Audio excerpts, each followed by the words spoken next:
the pastor's wife. The town of appearances, Willow Creek, was the typical southern town that seemed frozen in time. With its cobblestone streets, houses with white porches, and neighbors who knew more than yourself, there were no secrets, or so everyone believed. Emily Carter had moved there 5 years ago when she married the town's pastor, Thomas Whitmore. At only 28 years old, she was beautiful, sweet, and perfect in her role as pastor's wife.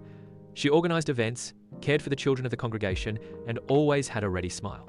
But what nobody knew was that she cried silently every night. Thomas was not the man he appeared to be. Inside, he was cold, distant, and increasingly controlling. He used faith as a shield, and his sermons were more rigid. Those who are compassionate. The image of the exemplary marriage was just that, an image. The stranger, everything changed the day Cole Matthews arrived. Ex-soldier, mechanic, and with a crooked smile, Cole Hattie bought the old town car repair shop. His presence caused an immediate stir among the women and distrust among the men. But what nobody expected was that Emily would notice him. The first time she saw him was when her car wouldn't start after a church event. Thomas had left earlier, and she was alone. Cole approached with grease-stained hands and a kind look. "Straight. Do you need help?" Emily hesitated, but something in him made her nod. That night, for the first time in a long time, Emily felt that someone was truly looking at her. Not as the pastor's wife, but like a woman. The visits to the workshop, Emily began to visit the workshop with excuses. A car checkup, a strange noise, a flat tire. Cole always received her with coffee and comfortable silence. Sometimes they didn't speak. They only shared the space. But the tension grew like a spark waiting for a fire. One afternoon, while it was raining, Emily took refuge in the workshop. She was soaked, trembling. Cole offered her a towel. When their hands brushed, she didn't pull away.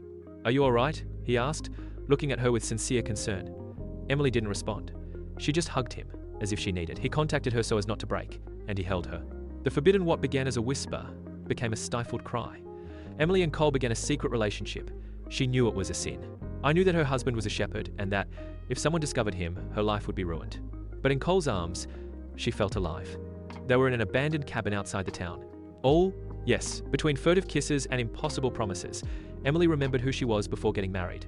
A free, passionate woman with dreams. But secrets don't live long in Willow Creek. The sermon D, the judgment. One Sunday, Thomas went up to the pulpit with his eyes shining. "Sin lives among us," he proclaimed. "Betrayal hides in the faces of the righteous.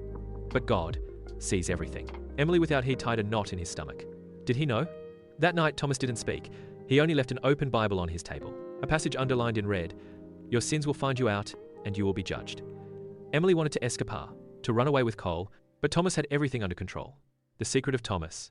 Cole investigated on his own. Something about Thomas didn't fit, and what he discovered was worse than he imagined. Thomas had a hidden past. Before being a shepherd, he had been involved in a scandal in another church. A young woman accused Thomas of manipulation and spiritual abuse. He was transferred, and the case was closed in silence. NCO. When Emily learned the truth, she no longer felt guilty for loving him secretly. She felt anger for having been trapped for so long. She decided to confront him. "The confrontation, I know what you did in your ancient church," Emily said to him, looking at him firmly. "I'm not going to be silent anymore." Thomas, furious, tried to manipulate her once more, but Emily was not the same anymore. "You will leave this house," she said. "And if you do it, I will make everything public." Thomas knew he had lost. The truth and freedom. Days later, Thomas left the town for personal reasons. Nobody knew the real reason. Emily delivered she presented evidence to the church council and requested a divorce. For the first time, she walked the streets of Willow Creek without feeling like she was pretending. She went to look for Cole. "I'm not the pastor's wife, she said, among tears. "I'm only a woman who wants to start again." Cole hugged her, and he said nothing. Because sometimes, true love does not need words, only freedom. Subscribe and comment. End.